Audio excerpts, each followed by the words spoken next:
कर रहे थे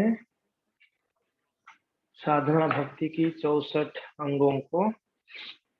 उसमें से हम कितना कर लिए थे, कहाँ तक चर्चा हो गई थी, कोई बता सकते हैं क्या?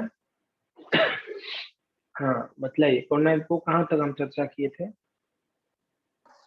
11 तक हो गई। 11 का अच्छा 11वां हो गया।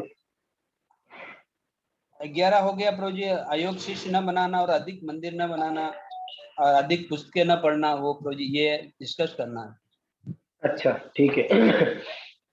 तो फिर 12 हो गया होगा, 11 नहीं 12 होना चाहिए, है ना? 12 हो गया ना? 11 हुआ कि 12 हुआ? दिव्या माता जी कितना हुआ, 11 या 12? जी वो वैष्णव सदाचार तक हुआ था। अच्छा जी, अच्छा जी।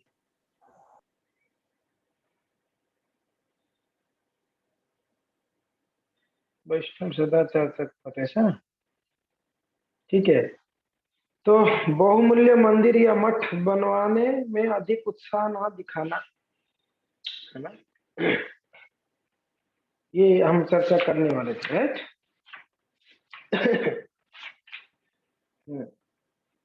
अयोग्य शिष्य न बनाना और अधिक मंदिर न बनाना या अधिक पुस्तकें ना पढ़ना। थोड़ा कंट्रोवर्शियल लग रहा है ना ये टॉपिक। अधिक पुस्तक नहीं पढ़ना, क्यों नहीं पढ़ना? अधिक शिष्य क्यों नहीं बनाना?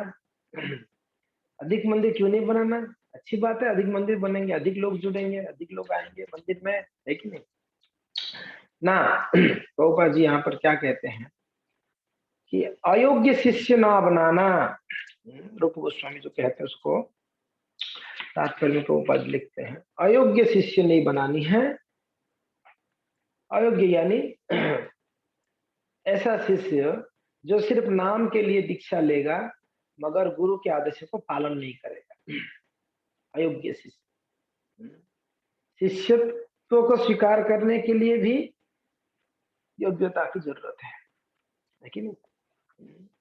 जैसे गुरु का योग्यता चाहिए, वैसे शास्त्र में कहा गया एक शिष्य के लिए भी कुछ योग्यता चाहिए, बिना योग्यता का शिष्य भी नहीं बन सकता, है कि नहीं? तो अन्य आदेश यह है कि भले ही किसी व्यक्ति के अनेकों शिष्य हों, किंतु ऐसा कुछ ना किया जाए कि यदि उनमें से कोई शिष्य उसके लिए कोई कार्य कर दे तो वह उस शिष्य का अनुग्रहित हो। इसी तरह मनुष्य ना तो नए नए मंदिर बनवाए में उत्साह दिखाए, ना ही तरह तरह की पुस्तक पढ़ने में उत्साह दिखाए। इसको प्रभुपाद जी क्लियर करते। पहला, अयोग्य शिष्य, ज्यादा शिष्य, है कि नहीं? अयोग्य शिष्य और ज्यादा शिष्य नहीं बनाने। ज्यादा शिष्य बनाएंगे तो वो तो हमारा टॉपिक ही नहीं है। हम तो अभी तक शिष्य ही नहीं बने, तो हम क्या शिष्य बनाएंगे, है कि नहीं? हम तो अभी शिष्य बनना है, तो हमारा टॉपिक नहीं। फिर भी गुरुओं के लिए कहा गया है, क्योंकि साधन भक्ति का अंग है, कि अयोग्य शिष्य, ज्यादा शिष्य नहीं बनानी है। अधिक मंदिर क्यों नहीं बनानी है? अधिक मंदिर बनाने में इतना बिजी हो जाएगा, साधना ही नहीं कर पाओगे, भजन में ही टाइम नहीं है। मंदिर बनाओ, निर्माण करने में टाइम चला जाए, है कि नहीं? बताओ, अभी यहाँ पर उदयपुर में एक छोटा सा मंदिर बना रहे हैं, उसमें कितना समय चली जाती है जी? वो टाइम जाता है। कहाँ भजन हो गया, कहाँ साधना होगी, कहाँ भगवान की सेवाओं करते? खैर ये भी एक सेवा है, ऐसा नहीं कि सेवा नहीं है, और इतना ज्यादा मंदिर बनाने में लग जाएगा, फिर बाद में क्या हो जाएगा कि हमको भजन के लिए टाइम नहीं मिलेगा। भक्ष्यान सरस्वती ठाकुर कहते हैं कि जरूरत पड़े तो मंदिर बेचकर प्रचार में लगाओ पैसा। भक्ष्यान महाराज कहते थे, अगर जरूरत पड़े, मंदिर बना हुआ है, तो जरूरत पड़े तो मंदिर को बेच दो और बेचकर उस पैसा को प्रीचिंग में लगाओ, लोगों को कृष्ण भगवान का प्रचार करो, ऐसे भक्ष्यान महाराज कहते थे। पर श्रील प्रभुपाद जी ने दुनिया भर में 108 मंदिर बनवाए, और वो मंदिर ही एक प्रीचिंग का टूल बना है। मंदिर किसके लिए चाहिए रहता है? लोगों को आकर्षित करने के लिए। किसके लिए? कृष्ण के प्रति आकर्षित। एक अच्छा सुंदर मंदिर देखेंगे तो लोग आकर्षित होकर आएंगे, अरे कितना सुंदर मंदिर बना है, भगवान का श्रृंगार सुंदर हुई है, आरती सुंदर हो रहा है, प्रसाद सुंदर मिल रहा है, तो इससे अट्रैक्ट होकर लोग आएंगे और कृष्ण के प्रति उनका अट्रैक्शन बढ़ेगी और कृष्ण में जुड़ जाएंगे, भक्ति में जुड़ जाएंगे। इसके लिए मंदिर बनाया जाता है। पर इतना भी मंदिर बनाने में बिजी ना हो कि हम भजन ना करते। हमारे लिए चेतावनी है, हम साधक के लिए चेतावनी। प्रभुपाद कर सकते हैं, प्रभुपाद 108 क्या 1008 भी बना सकते हैं, हमारे गुरुदेव बना सकते हैं, वो लोग एक्सपर्ट हैं इसमें है। मगर हमारे लिए बस की बात नहीं है मंदिर बनवाना। हम अपना घर बनाने जाते हैं 1-2 कमरा, तो भी हमारा नानी याद आ जाती है घर बनाने में। हम मंदिर क्या बना पाए बताइए। कितना होता है, परिश्रम होती है, कितना मैनेजमेंट होती है, कितना क्या बोलते हैं रोटी बेलनी पड़ती है कि नहीं। तो क्या हम मंदिर बनाएंगे ठाकुर। कल हमारे प्रभु जी कह रहे थे कि प्रभु जी अगर प्रशंसा होगी तो आप अच्छा सेवा कर रहे हैं मंदिर के लिए, तो अहंकार आ जाएगी। हम सेवा करें, जब रेस्पेक्ट मिलेगा तो उस समय उस रेस्पेक्ट को ट्रांसफर करनी है। जब सम्मान मिलती है तो सम्मान को अपने पास नहीं रखनी है, क्या करनी है, उसको ट्रांसफर करनी है गुरुदेव को, वैष्णवों को ट्रांसफर। अपने पास रखोगे तो खतरा है, फिर तो अहंकार आएगा। जब कोई सम्मान मिलती है कि आप बहुत अच्छा सेवा किया, तो उसको ऑल ग्लोरीज टू श्रील गुरुदेव, उनकी कृपा, प्रभुपाद जी की कृपा है, हमारे वैष्णव आचार्यों का कृपा है कि नहीं, भगवान का कृपा है, उन्होंने मुझे एंगेज करके रखा है सेवा में, नहीं तो मैं क्या कर सकता हूँ। तो खैर ये अधिक मंदिर नहीं बनाना और अधिक पुस्तकें नहीं पढ़ना। प्रभुपाद जी कह रहे हैं अलग अलग पुस्तकें, इधर उधर का पुस्तकें ज्यादा नहीं पढ़नी चाहिए, तरह तरह की। कभी ये संहिता, कभी वो पुराण, कभी ये पुराण, कभी वो पुराण, कोई ये उपनिषद, वो उपनिषद, दिमाग खराब है। गीता अभी तक नहीं पढ़ा है, भागवत नहीं पढ़ा है, वो इधर उधर का कितना क्या पढ़ रहे पता नहीं चल रहा है। इतना पढ़ोगे तो कहाँ भजन साधन होगी बताइए, ये इधर उधर का पढ़ोगे और कंफ्यूजन भी होगी, अलग अलग किताबें पढ़ोगे। इसीलिए हमारे लिए क्या करनी है, सर्वप्रथम है गीता समझना जरूरी, फिर भागवत समझना जरूरी है, फिर चैतन्य चरितामृत समझना जरूरी है। ये इस प्रकार से हमको अध्ययन करनी है किताब। सर्वप्रथम गीता पढ़नी चाहिए, भगवत गीता। हम सीधा उठाए, क्या उठाए, नरसिंह पुराण में पढ़ रहा हूं, गीता ही नहीं समझ में, नरसिंह पुराण पढ़ने है। वो तैत्तरीय उपनिषद में पढ़ रहा हूँ, वो नाम ही नहीं सुने, तैत्तरीय उपनिषद पढ़ रहा है, पता ही नहीं तैत्तरीय उपनिषद, कलिशंत्र उपनिषद में पढ़ रहा हूँ। जब भगवत गीता समझेंगे तब तो हम भागवत समझेंगे, भागवत समझेंगे चैतन्य चैतन्य समझेंगे। हमारे आचार्य लोगों, श्रील प्रभुपाद जी ने सारे शास्त्रों का सार उनके परपट में दिया। प्रभुपाद जी जब ट्रांसलेशन करते थे भक्तों, प्रभुपाद महाराज जी सभी आचार्यों का कमेंट्री सामने रखते थे। कोई एक श्लोक के ऊपर प्रभुपाद जी कमेंट्री, ऐसा नहीं मन में जो आया प्रभुपाद जी लिख दिया है, ना ना, प्रभुपाद जी जो कमेंट्री की है ना, हर एक श्लोक को कमेंट्री करने से पहले प्रभुपाद जी सभी आचार्य लोग जो कमेंट्री की उसको सामने रखते थे, उसको पढ़ते थे। वो सारा आचार्यों का कमेंट्री पढ़ के फिर प्रभुपाद जी हमारे लिए इस समय के अनुसार क्या चाहिए, प्रभुपाद जी वो कमेंट्री लिखते थे। इसके लिए प्रभुपाद जी का तात्पर्य कोई पढ़ते तो बड़ा आसानी से समझ में आ जाता। और कोई एक मूर्ख बेवकूफ ने एक वीडियो बनाया, भगवत गीता में प्रभुपाद जी ने क्या क्या गलत लिखा। आप लोगों को वीडियो मिला? अच्छा है, नहीं मिला है, मिलेगा तो आप लोग गाली दोगे उसको। खूब निंदा किया प्रभुपाद जी का, इस्कॉन का, उसने एक वीडियो बनाया एक व्यक्ति ने, और श्लोक को यहाँ पर प्रभुपाद जी ने इस शब्द का अर्थ ऐसे गलत लिखा, इस शब्द का अर्थ ऐसे गलत लिखा। कोई आर्य समाजी वाला है शायद, बहुत, आप बताइए उसका क्या गति होगी। प्रभुपाद जी की गीता के ऊपर अगर वो इस प्रकार से टिप्पणी करता है,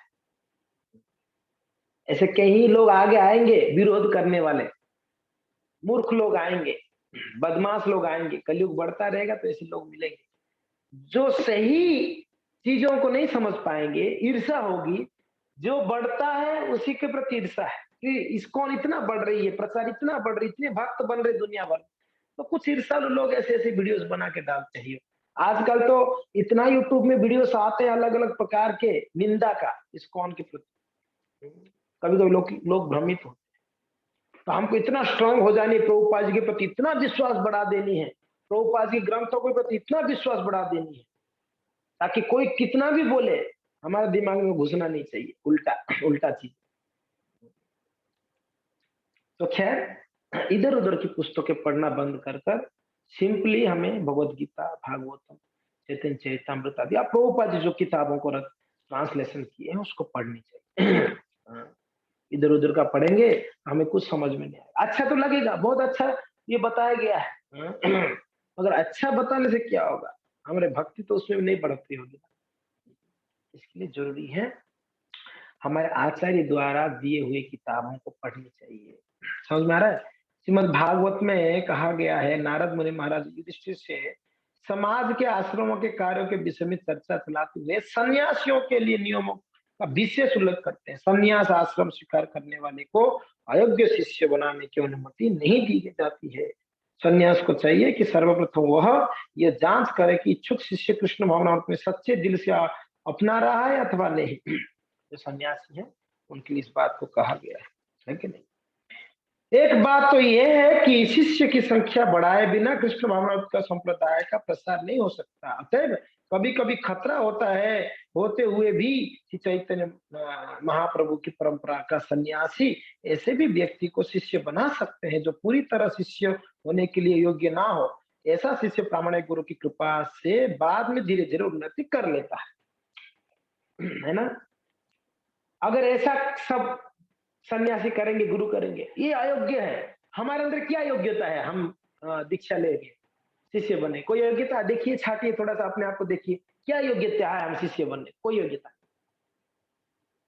फिर भी गुरु कृपा करके हमको शिष्य बना लेते हैं। तो क्या होता है, हमारा बहुत सारे दुष्कर्म होता है, बहुत सारे गलत आचरण होती है, आदतें होती है, कुछ ऐसा आदत होते हैं हम नहीं छोड़ पाते हैं, दीक्षा लेने के बाद भी चलता रहता है कुछ चीजें, मगर गुरु की कृपा से धीरे धीरे उस चीजों को हम क्या करते हैं, हाँ, हमसे छूट जाती है गलत चीजें और अच्छा चीजों को हम स्वीकार करते हैं, योग्य बन जाते हैं बाद में। यहाँ पर प्रभुपाद इस बात को कहते हैं। दुनिया में सबसे ज्यादा शिष्य किसका पता है? इस्कॉन में। आप लोग को पता है किन का है सबसे ज्यादा शिष्य इस्कॉन में? कौन महाराज जी का है? किसको पता है? अब नहीं बताए ना, आपको पता है? मोहित प्रभु को पता है कौन है? सबसे ज्यादा शिष्य। हरे कृष्ण प्रभु जी, जय किशोर ने जय पताका महाराज जी का। हाँ, परम पूज्य जय पताका स्वामी महाराज जी का सबसे ज्यादा शिष्य दुनिया। महाराज जी का हृदय बहुत विशाल है, बहुत विशाल हृदय है महाराज।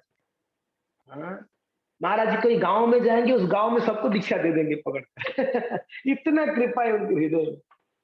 ये देखो कौन ऐसे कर सकता है, जबकि शास्त्र में हम पढ़ रहे हैं कि शिष्य नहीं बनानी है ज्यादा, अयोग्य शिष्य, मगर महाराज जी का कृपा देखो, ये संतों की कृपा के वजह से ही हम टिके हुए हैं। कृपा है, अयोग्य है उनको पता है, मगर उनको जानते हो, इनको कृष्ण से जुड़ा देंगे वो योग्य बन जाएगा। कभी कभी हम, प्रभु जी आप दीक्षा लीजिए, माता जी आप दीक्षा लेंगे, मैं तो अयोग्य हूँ, मैं दीक्षा लेने को योग्य नहीं।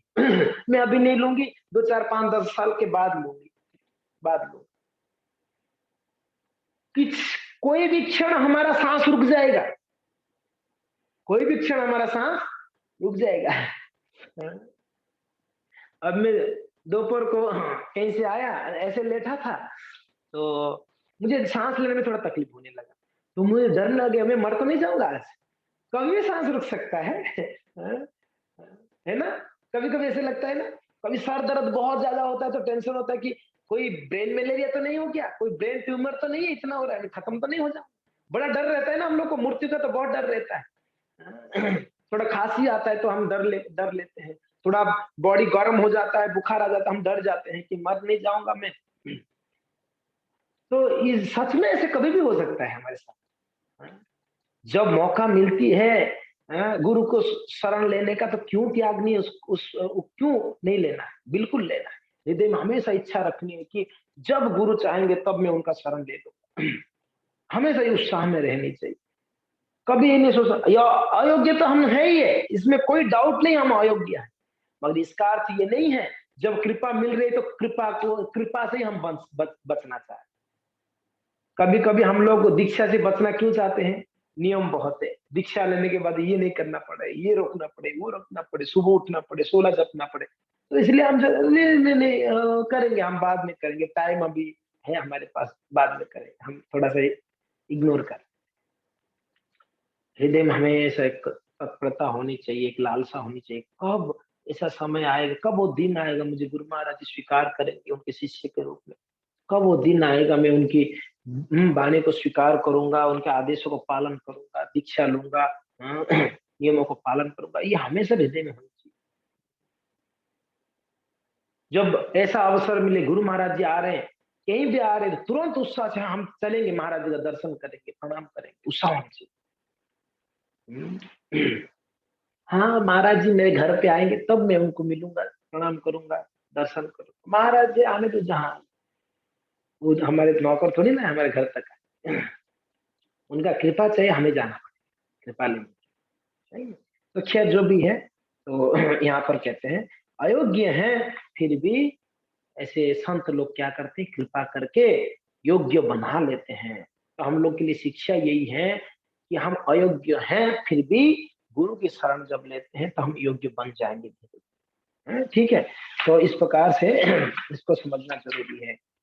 आगे सामान्य व्यवहार में नेक्स्ट पॉइंट है, ये हो गया। इसमें क्या था, इसमें था अयोग्य शिष्य ना बनाना, अधिक मंदिर ना बनाना, और अधिक इधर उधर का पुस्तक ना पढ़ना। उसके बाद वाला पॉइंट हम चर्चा करते हैं। उसके बाद वाला है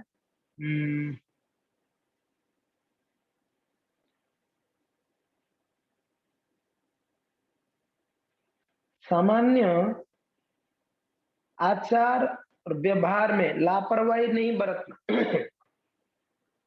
समान आचरण और व्यवहार में लापरवाही नहीं करना, बहुत महत्वपूर्ण पॉइंट है, बहुत महत्वपूर्ण है। हमने लास्ट टाइम भी इसको थोड़ा सा हम चर्चा किए थे। तो सामान्य व्यवहार करनी चाहिए, उसमें क्यों लापरवाही करने हैं? व्यवहार बहुत जरूरी है, लोक व्यवहार। हम कई बार आप लोग को बतलाए इस बात को, सनातन गोस्वामी, उनका लोक व्यवहार कितना बढ़िया था। ब्रज में हर एक बच्चा, हर एक बूढ़ा, हर एक माता जी सब सनातन गोस्वामी को प्रेम करते। क्यों? उनका व्यवहार वैसा था। एक वैष्णव सबके प्रति प्रेम व्यवहार होता है। संबंध, संबंध बहुत जरूरी है। अगर संबंध अच्छा है, हमने कई बार बतलाए थे इसको आपको, साधना, संबंध, साधना, स्वाध्याय, सेवा, तो स्वाध्याय को निकाल दो, संबंध, साधना और सेवा। संबंध, साधना, सेवा को अगर हम लेंगे, मान लीजिए हमारा साधना बहुत अच्छा है, हमारा सेवा बहुत अच्छा है, हमारा साधना बहुत अच्छा है, हमारा सेवा बहुत अच्छा, हमारा संबंध अच्छा नहीं है, तब क्या हो? साधना अच्छा चल रही, 16 माला नियमित हम जपते हैं, सेवा भी करते हैं, संबंध ठीक नहीं है भक्तों के साथ, क्या होगा? बहुत कम समय ही हम कर पाएंगे साधना सेवा, बहुत जल्दी छूट जाएगी, क्योंकि ना वैष्णव के साथ संबंध ठीक नहीं।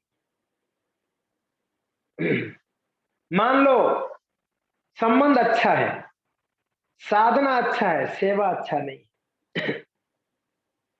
हाँ जी, पहला पॉइंट हम चर्चा किया, साधना अच्छा, सेवा अच्छा, संबंध अच्छा नहीं है, तो क्या होगी? बहुत जल्दी साधना भी डाबाडोल हो जाएगा, सेवा भी छूट जाएगी। अगर हमारा संबंध अच्छा है भक्तों के साथ, हमारा साधना अच्छा है, सेवा अच्छा नहीं है, तो क्या होगा? बहुत जल्दी सेवा में हमें लगा देंगे, भक्त छोड़ेंगे नहीं, लग जाएंगे हम सेवा। अगर मान लो हमारा संबंध अच्छा है, हमारा सेवा अच्छा है, साधना अच्छा नहीं, हम मंदिर में आते हैं, खूब सेवा करते हैं, हम वैष्णव के साथ अच्छा व्यवहार करते हैं, मगर जप होती नहीं है, साधना नहीं होती, सुबह नहीं उठ पाते, तो भी भक्त लोग हमको जल्दी से जल्दी इंस्पायर करके प्रोत्साहन देकर हमें साधना में लगा देंगे। है ना। हम 3 तरीके से चर्चा किया है। पहला, साधना सेवा अच्छा था, संबंध अच्छा नहीं था, तो उसमें क्या हो रहा था, दोनों नीचे गिरे साधना और सेवा नीचे गिर जाए। मगर संबंध जहां पर है, दूसरा एक लास्ट पॉइंट है, संबंध अच्छा है, साधना अच्छा नहीं, सेवा अच्छा नहीं, ओनली संबंध अच्छा है, तो क्या हो, तो भी बहुत जल्दी हम साधना भी करने लगेंगे, सेवा में भी एंगेज हो जाएंगे, क्योंकि ना हमारा संबंध अच्छा है। आप बताइए कितना इंपॉर्टेंट है से हमारा संबंध अच्छा रखना भक्तों के साथ।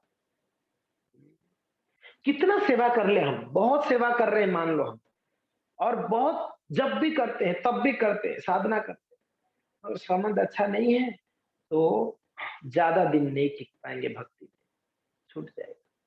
हमने कई भक्तों को देखा, जब भक्तों के संग में रहे तो खूब अच्छा साधना सेवा किए, भक्तों के संग से बिछड़ गए, बोलते प्रभु जी कर लेंगे, हम अपने गांव में जाके सब कर लेंगे, छूट गया, उनका मैसेज भी नहीं आ रहा, आजकल फोन भी बंद हो गई। कैसे हुआ? क्योंकि ना वो भक्तों के संग से बिछड़ गए। ऐसे बात, इसलिए संबंध तगड़ा होनी चाहिए। तो आप अंतिम समय तक बचे रहोगे भक्ति में। भक्ति से गिरना बहुत आसान है, भक्ति में उठना बहुत कठिन है। सत्य बात है ये। भक्ति में ऊपर उठना बहुत मेहनत करनी पड़ेगी, संघर्ष है, वेरी डिफिकल्ट है कि नहीं। एक माला कर रहे हो, 2 माला करने के लिए कितना कठिन होते हैं, बहुत माइंड को सेट करना पड़ता है, मन को समझाना पड़ता है, कर सकता हूं मैं, क्यों नहीं कर सकता हूं, बहुत इंस्पिरेशन चाहिए रहता है वैष्णवों से। तो हम 15 दिन एक एकादशी में या एक महीने में एक माला बढ़ाते हैं, कितना संघर्ष है, वो भी बहुत मुश्किल हो। जब छोड़ना होगा तो कितना आसान है, बस झोले माला नीचे रख दो, हो गया, जब छोड़ दिया 16 माला। भक्ति में गिरना बहुत आसान है जी, भक्ति में उठना बहुत कठिन है। समझ में आ रहा है? गिरने के लिए टाइम नहीं लगता है, कभी भी गिर सकते हैं, मगर उठने के लिए बहुत टाइम है। इसके लिए एक बार उठे तो संभालना, कहीं सीढ़ी में पैर फिसलेगा तो क्या होगा, सीधा नीचे। सांप सीढ़ी आप लोग खेला नहीं खेला है? सांप सीढ़ी में देखा, बेचारा बहुत सीढ़ी चढ़ चढ़ के ऊपर जाता है, कई सांप के मुख में आ गया, सीधा नीचे, एक नंबर में आ जाता है। नहीं आपने देखा? हाँ, ये है, सावधानी बरतनी होगी, वैष्णव के साथ व्यवहार अच्छा रखनी होगी, अपराध से बचनी होगी, नहीं तो सांप के मुख में चले जाएंगे, माया के मुख में चले जाएंगे, नीचे गिर जाएंगे सीधा। और एक बार छूटती है ना, हम सबको इसका अनुभव तो है, एक बार छूटती है वापस उसको रिकवरी करना वेरी डिफिकल्ट, बहुत मुश्किल होता है। हाँ? सुबह उठ रहे 4 बजे उठ रहे, 4:30 उठ रहे, बढ़िया से उठ रहे 2 महीना 3 महीना उठ रहे, 2-4 दिन 5 दिन बीमार हो गए, सो गए, सुबह नहीं उठ पाए, वापस ठीक होने के बाद भी नहीं उठ रहे, 5 दिन में आदत छूट गया सुबह उठना। ऐसे होता है ना। सुबह जप रहे, एक बार आदत छूट गया, 2-3 दिन वापस बहुत मुश्किल होता है सुबह जप करना, फिर दिन में जपते हैं, शाम को जपते हैं, बहुत डिफिकल्ट होती है। मंदिर में आ रहे थे, लॉकडाउन में 1.5 महीना से 1.5 साल मंदिर नहीं है, अभी मंदिर आने के लिए बड़ा प्रॉब्लम नहीं, अभी जूम में हम आएंगे पास, मंदिर कौन आएगा, वेरी डिफिकल्ट है। अभी मैं तो वही बोल रहा हूँ, अभी मंदिर में भक्तों को जाके चरण पकड़ के गाड़ी में बिठा के लाना पड़ेगा, मुझे ऐसे लग रहा है, जब वहां पर मंदिर में शिफ्ट होंगे। मैं मेंटली प्रिपेयर हूँ, मुझे पता है, भक्तों के घर में जाके उनकी चरण अभिषेक करेंगे, आरती उतार के बोलेंगे आइए पधारिए, गाड़ी में बैठिए, फिर हम आपको मंदिर ले जाएंगे, वहां अच्छे से आपको सत्कार होगी, प्रसाद खिलाएंगे, वापस लाके छोड़ेंगे, चलिए आप हमारे साथ, और जरूरत है तो आपको दक्षिणा भी देंगे हम, आइए प्लीज मंदिर में। ऐसा स्थिति आने वाला है, क्योंकि ना 1.5 साल से आदत छूट गई मंदिर आने का, बड़ा आसानी से सब मिल रहा है, क्लास मिल रहा है, कीर्तन मिल रही है, जप मिल रही है, मंगला मिल रहा है, तो बड़ा इजी गोइंग चल रही है हमारा भजन साथ। तो अभी मंदिर आना है, पेट्रोल खर्चा करके इतना दूर कौन जाएगा, चाहे 5-10 किलोमीटर जाना होगा, वेरी डिफिकल्ट है, सत्य बात है। या तो अगर छूट जाती है हमसे कुछ चीजें भक्ति का, तो बहुत डिफिकल्ट है। अब भौतिक संसार में कोई आदत अगर छूट जाती है, वो आदत को डालना बहुत आसान है। मान लो दारू छूट गया, दारू पीने के लिए बहुत आसान है, फटाक से दारू आप आदत डाल सकते हैं। सिगरेट पीना छूट गया, सिगरेट वापस पीना कोई बड़ा मुश्किल थोड़ी ना है कि नहीं? गलत संग छूट गया, गलत संग में आना कोई ज्यादा मुश्किल थोड़ी लगता है। मगर भक्ति देखो ऐसा है, एक बार छूटता है ना, बहुत मुश्किल होती है इसको वापस पकड़ना। इसके लिए बहुत ध्यान रखना पड़ेगा। सामान्य आचरण, व्यवहार भक्तों के साथ बहुत जरूरी बहुत जरूरी। कोई भी क्यों ना हो भक्त, सामने वाला, वो छोटी बच्ची हो सकती है, वो छोटी बच्चा हो सकता है, वो कोई बुजुर्ग हो सकते हैं, कोई भी हो सकते हैं, सभी को व्यवहार अच्छा रखिए, सभी को प्रेम दीजिए। सभी को प्रेम देंगे तो सभी प्रेम देंगे। बहुत जरूरी है संबंध सभी को। हमेशा यार ये तो बूढ़ा व्यक्ति है, ये क्या कर सकता है ना, ऐसा नहीं। भगवान राम जी की सेना में हर एक प्रकार की सेना थे, सभी ने हेल्प किया भगवान के राम।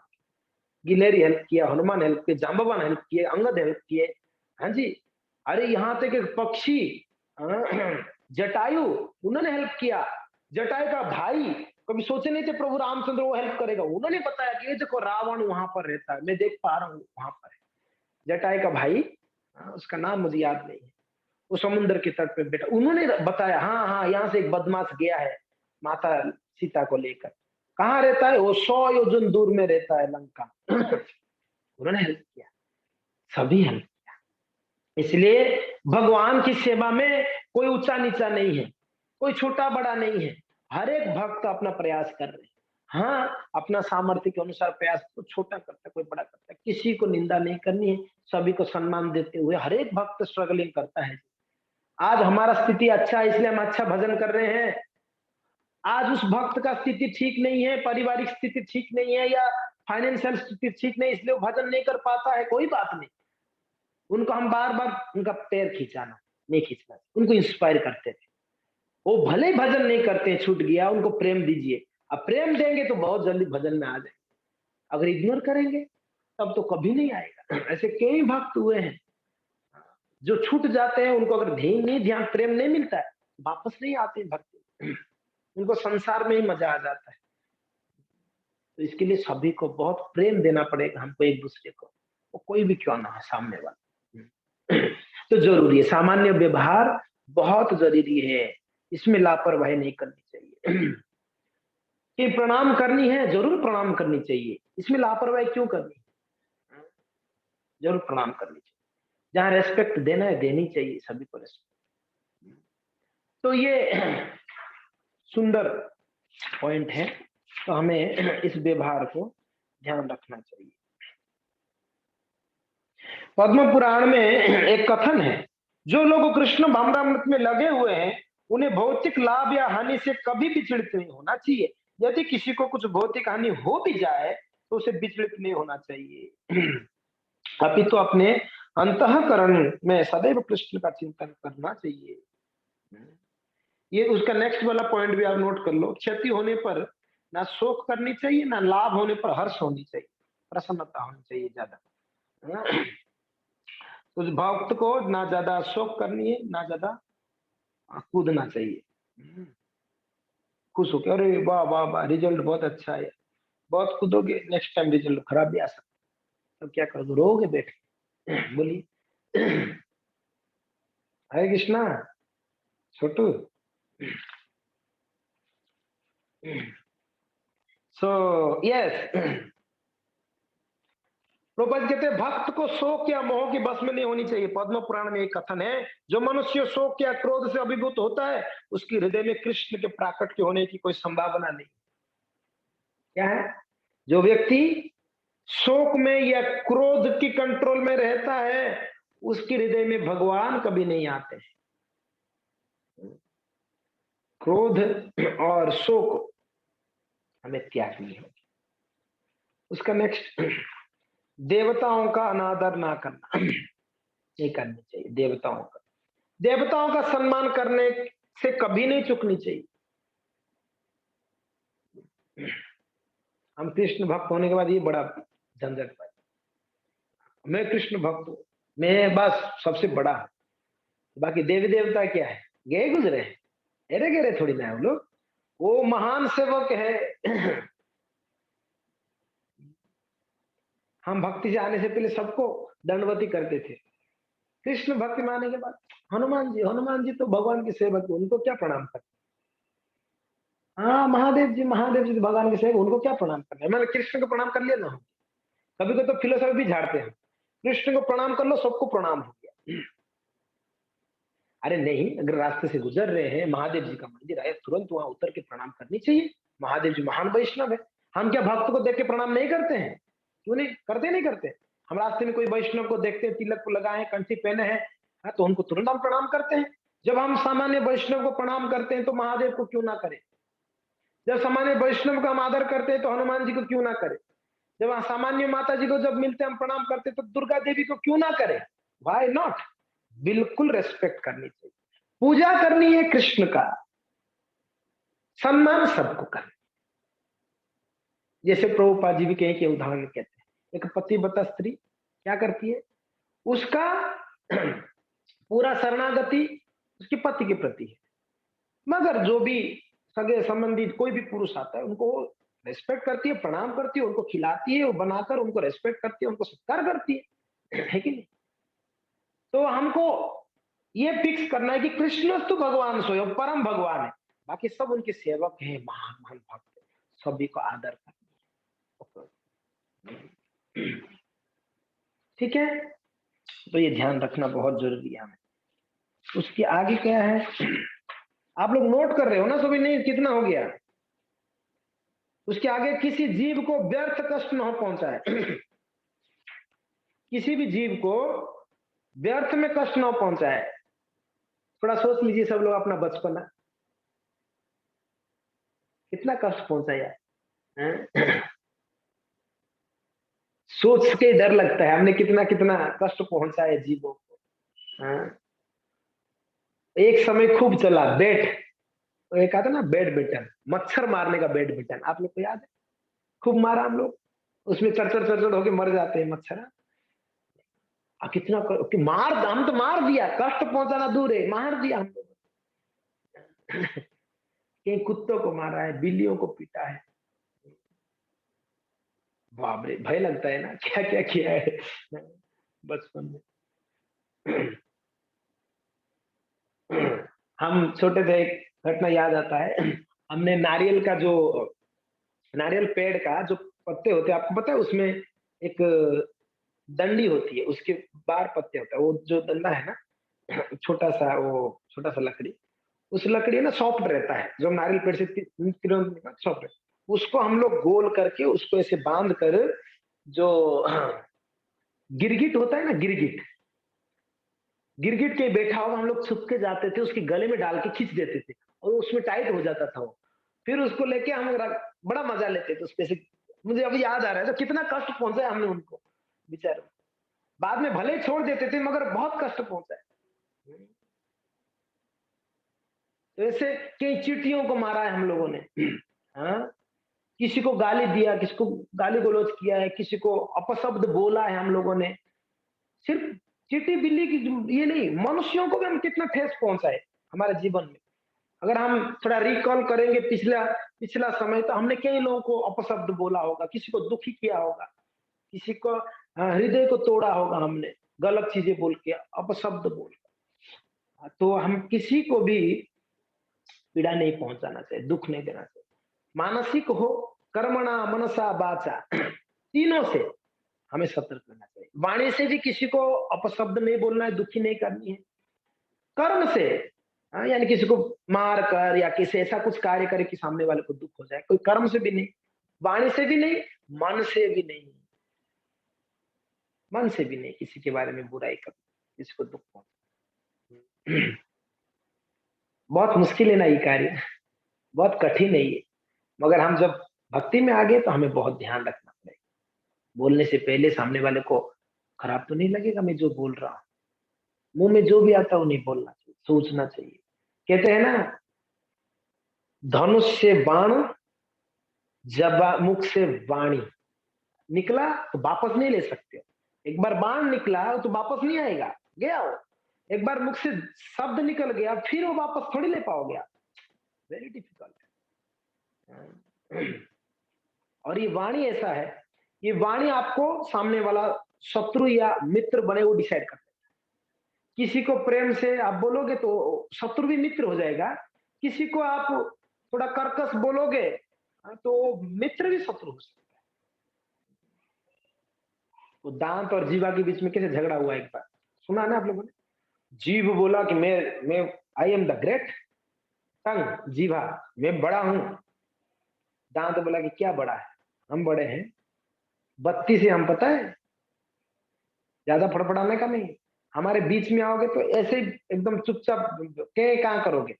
दांतों के बीच में अगर जीवा आ जाता है तो कभी कभी गलती से चबाते समय क्या होता है, मम्मी करते नहीं करते, बोलते है कि ज्यादा फड़फड़ाने का नहीं, क्या तू ग्रेट है, तू क्या बड़ा है, हम 32 है, तू अकेला है, कभी हमारे बीच में आता है तो क्या होता है हालत पता है ना तेरे को।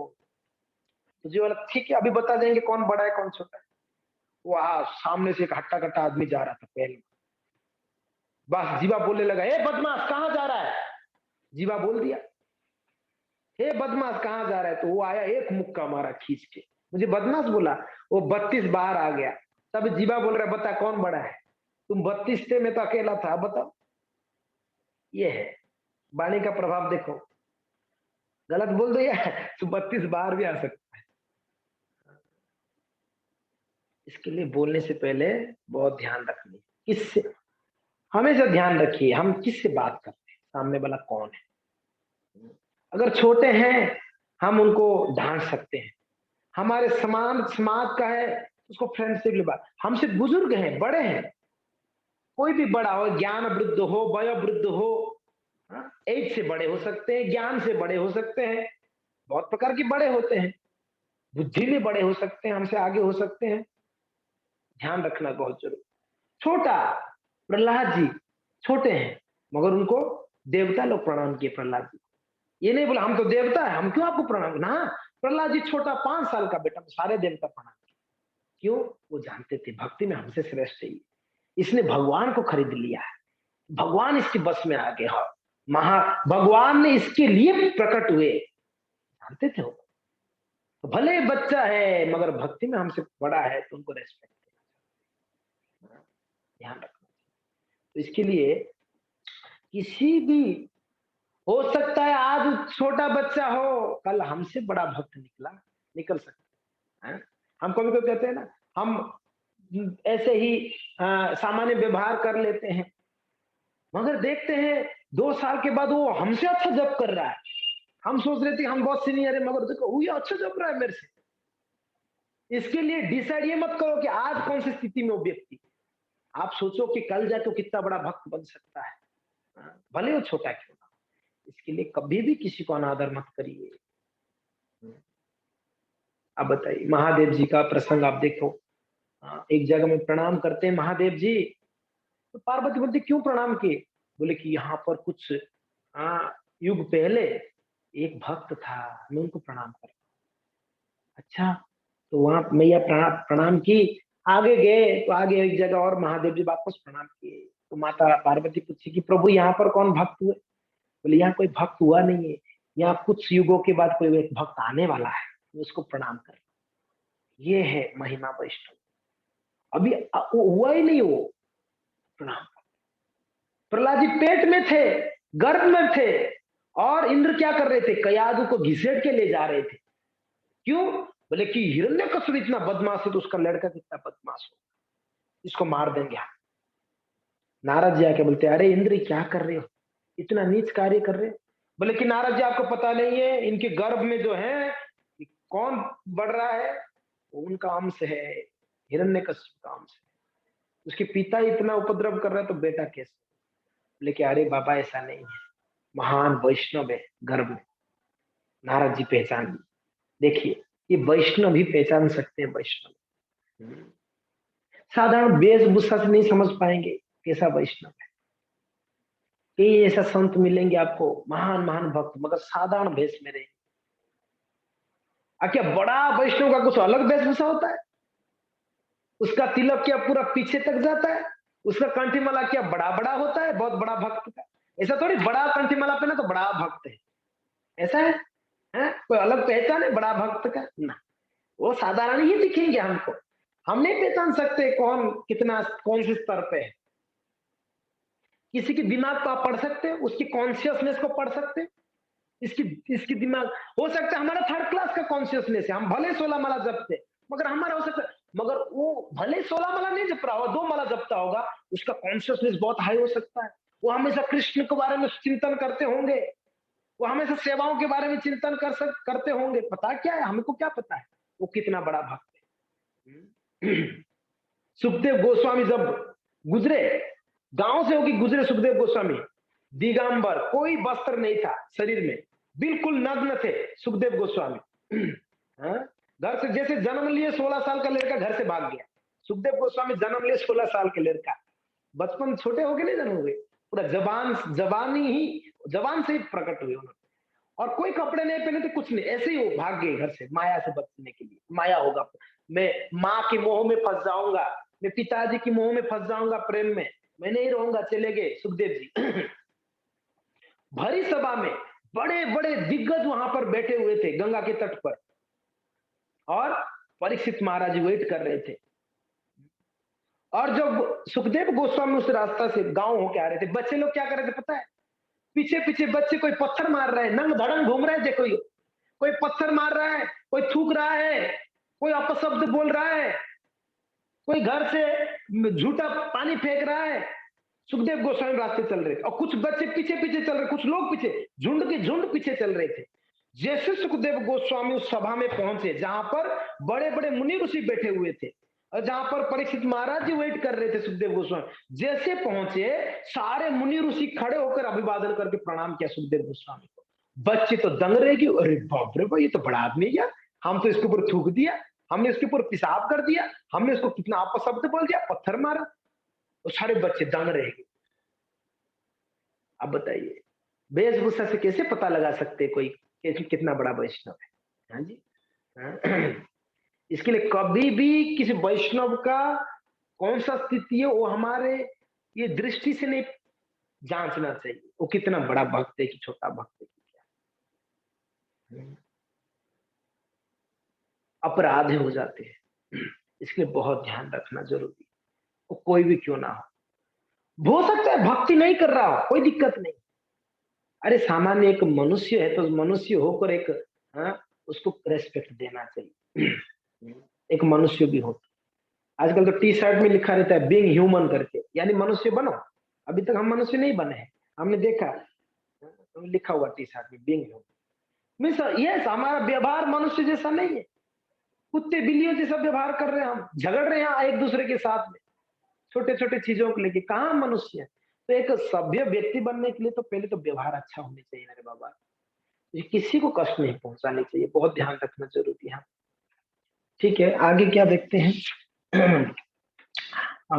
आगे कुछ वर्जनीय चीज यहाँ पर बतलाया गया है, एक मिनट।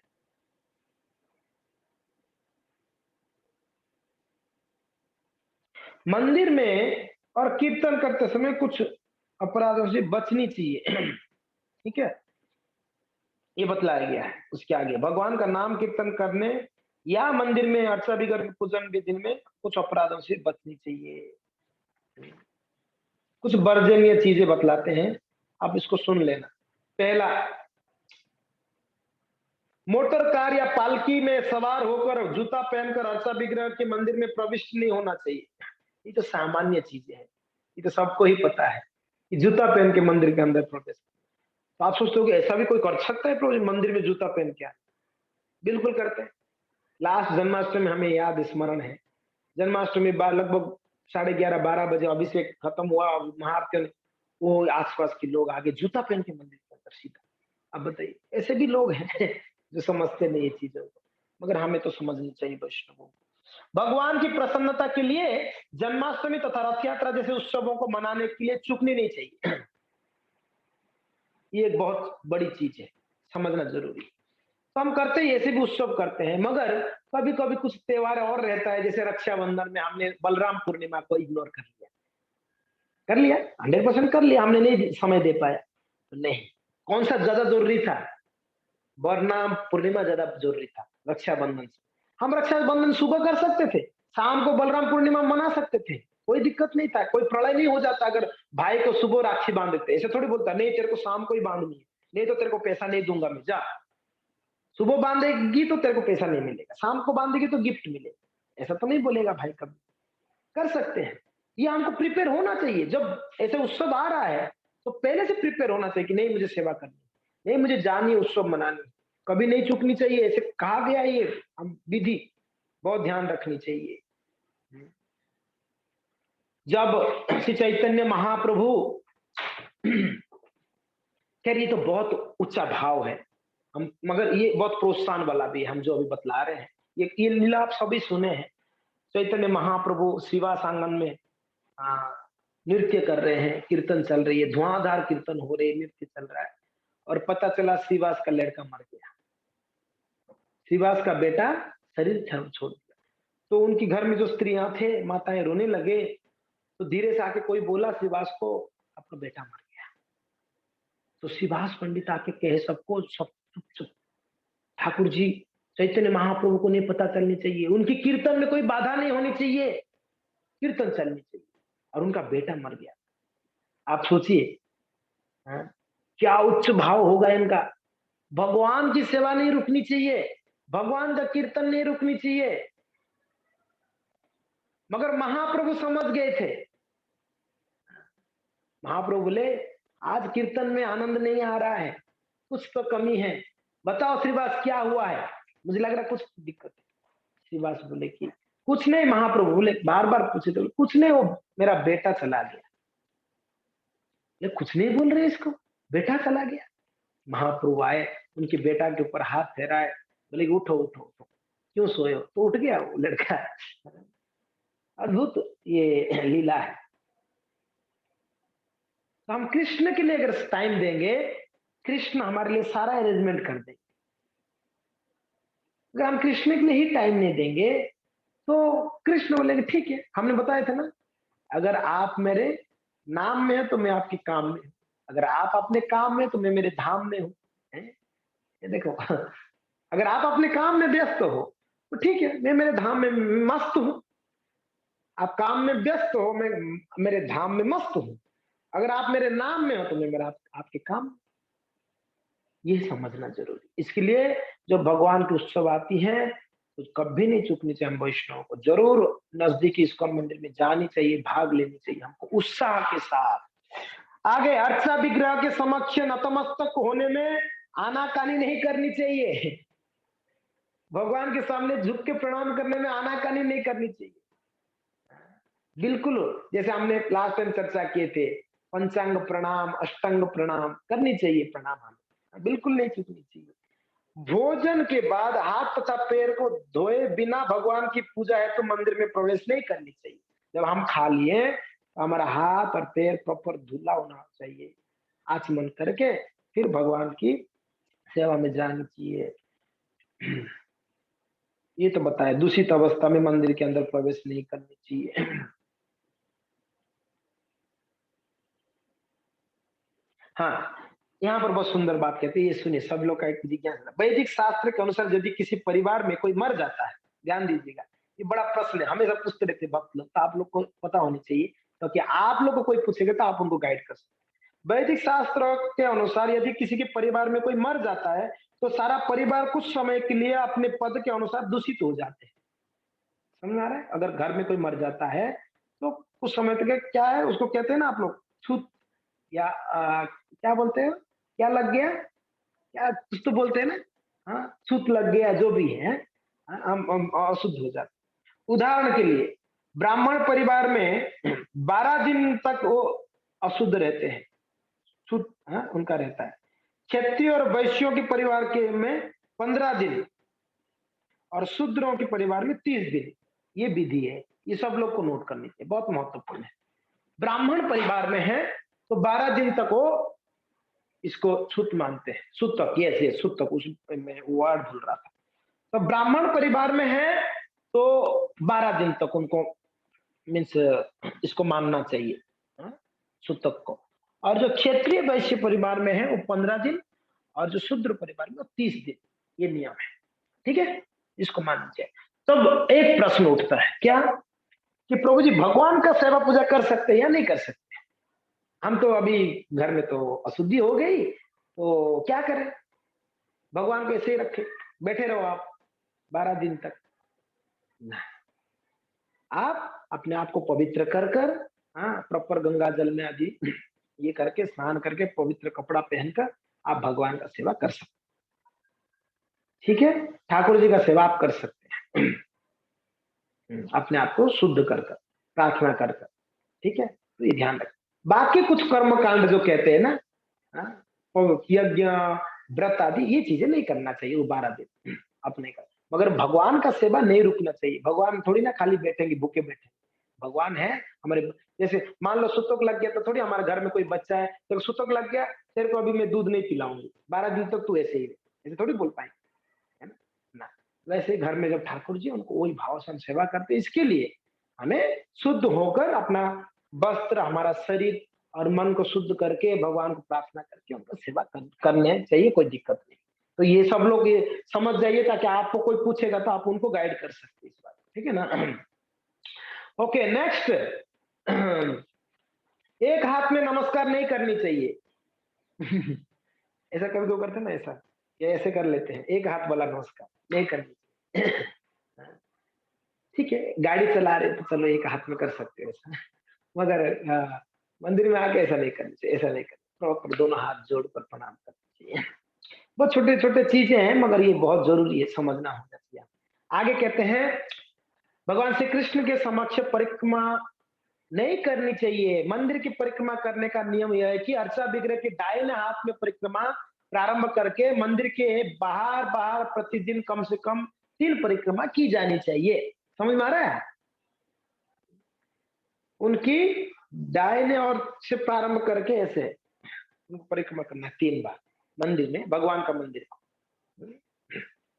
हाँ, दाहिने हाथ से परिक्रमा प्रारंभ करनी है। भगवान की राइट हैंड, हमारा लेफ्ट हैंड। ये ध्यान रखो, हम अगर भगवान के सामने खड़े तो हमारा लेफ्ट हैंड से परिक्रमा चालू होगा, ठीक है ना, और भगवान का राइट में रहेंगे परिक्रमा। मंदिरों में जहां सुविधा है, जहां सुविधा नहीं है तो मन से परिक्रमा करिएगा, तुलसी परिक्रमा कर लीजिए। अभी हमारा वहाँ मंदिर बन रहा है तो वहां परिक्रमा का सुविधा नहीं है, हम अभी बतला देते हैं, वहां परिक्रमा के लिए जगह नहीं है, तो इसके लिए मन से परिक्रमा कर लीजिए। अर्चा विग्रह के समक्ष में, ये हमने बता दिया था आपको, ये हम लास्ट टाइम बतला दिए। अर्चा विग्रह के समक्ष लेटना नहीं चाहिए, लेटना नहीं चाहिए, सोना नहीं चाहिए भगवान के सामने। भगवान के सामने प्रसाद नहीं लेनी चाहिए बताए थे, झूठ नहीं बोलनी चाहिए बताए थे हमने, है ना। ऊंची आवाज में बात नहीं करना है, अन्यों से बात नहीं करना है, रोना है, चिल्लाना नहीं चाहिए, झगड़ना नहीं चाहिए, ये सारी चीजें यहाँ पर बतलाया गया है। कुछ चीजें, डांटना नहीं चाहिए, भिखारियों को भिक्षा भी नहीं देनी चाहिए भगवान के सामने, ये बताया गया है। भिखारियों को भगवान के सामने भिक्षा नहीं देनी चाहिए।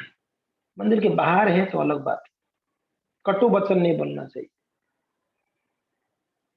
भगवान के सामने रोएदार कंबल नहीं ओढ़ना चाहिए। रोएदार कंबल आता है जो रो रहे होता है, उसमें रोएदार कंबल नहीं ओढ़नी चाहिए। और किसी अन्य का स्तुति या बड़ाई नहीं करनी चाहिए भगवान के सामने, गाली गलौज नहीं करनी चाहिए।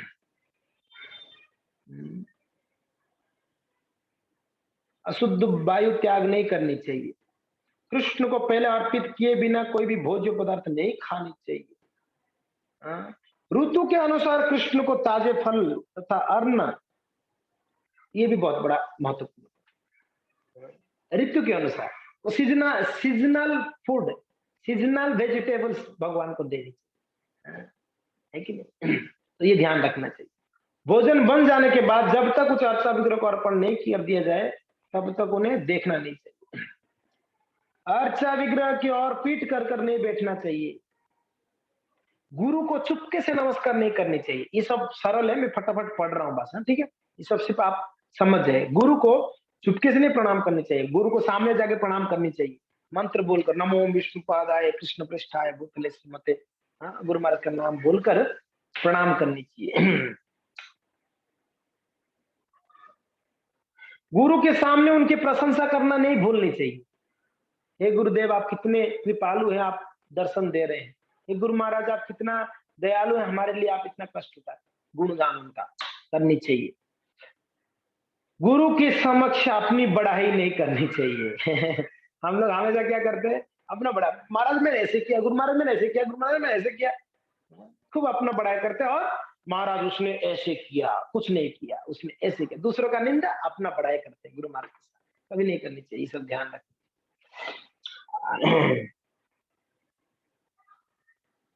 अंधेरे कमरे में भगवान की विग्रह को स्पर्श नहीं करना चाहिए, ये भी बहुत महत्वपूर्ण। अंधेरा है तो भगवान को टच नहीं करना चाहिए। आपके घर में भी विग्रह है तो अगर अंधेरा है तो भगवान को टच नहीं करना है, लाइट होना चाहिए तब तो भगवान को आप छू सकते हैं। भगवान की पूजा की विधि विधान को कड़ाई से पालन करनी चाहिए, एक नियम है। जो भी नियम है उसको कड़ाई से पालन करना भी एक नियम है, इसको भी ध्यान रखना है, छूटनी नहीं चाहिए है? कुछ बिना ध्वनि किए मंदिर के अंदर नहीं प्रवेश करनी चाहिए, ताली बजाए या घंटी बजाए बिना, ये ध्यान रखना। कुत्तों या निम्न पशुओं द्वारा देखा गया भोज्य पदार्थ अच्छा विग्रह पर नहीं चढ़ाया जाता है। अगर कोई कुत्ता देख लिया, कोई देख लिया तो भगवान का ऑफर नहीं था। इसलिए आप हमारे मंदिरों में देखते हैं भगवान का अल्टर, भगवान का रसोई घर एकदम मीन्स इंटरकनेक्शन होता है। और जो भोग आता है उस समय भोग को ढककर पुजारी ले आते हैं, अल्टर बंद रहता है, किसी का नजर उसके ऊपर ना आ जाए, नहीं तो अशुद्ध हो जाता है, ऐसे माना जाता है। सुगंध रहित व्यर्थ फूलों को अर्पित ना करें भगवान को। आजकल तो सारे फूल बिना सुगंध वाला ही आता है, क्या कर सकते हैं, बोलिए, कलयुग का प्रभाव है। कोई सुगंध नहीं फूल, गुलाब की फूल सुगंध, कोई सुगंध ही नहीं, गुलाब के फूल में सुगंध है, आप क्या कर सकते हैं। सबको मुर्दा को छूकर मंदिर में नहीं जाना चाहिए, स्नान करे बिना।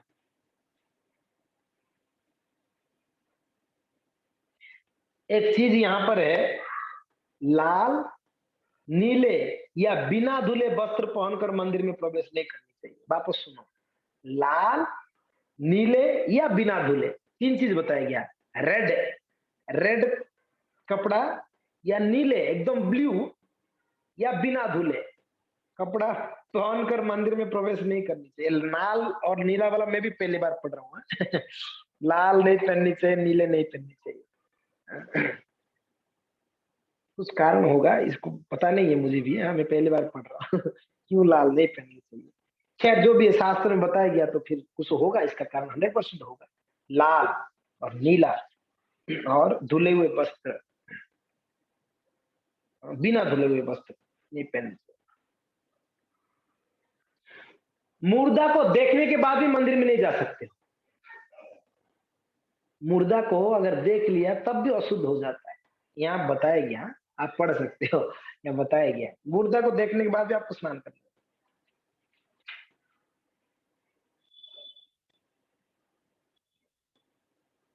गांजा नहीं पीना चाहिए, ऐसे भी आप कौन पीते हो गांजा, कोई पीते हो क्या? पीते होगे तो मत पीना है। शरीर में तेल लगाने के बाद अच्छा विग्रह के अंदर या मंदिर में नहीं जाना चाहिए, वो तो हमने बताया था DT वार्षिक क्लास में, स्नान करना चाहिए तेल लगाने के।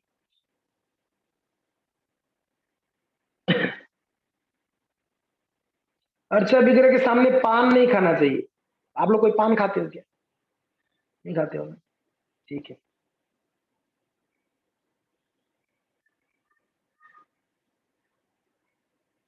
अपने मस्तक में 3 रेखा वाला तिलक नहीं लगाना चाहिए, मायावादी तिलक 3 रेखा वाला नहीं लगानी चाहिए। तो ये सारा चीजें यहाँ बताया गया है। और आगे 10 नाम अपराध का चर्चा होती है, और ये 10 नाम अपराध का चर्चा हम वैसे काउंसलिंग क्लास में कर रहे हैं। 5 नाम अपराध हो गए और 5 नाम का बचा है, तो आप चर्चा करिए।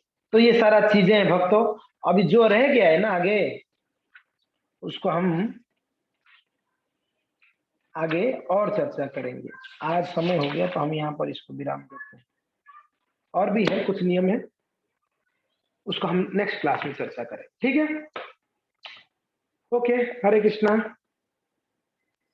किसी का कोई जिज्ञासा है?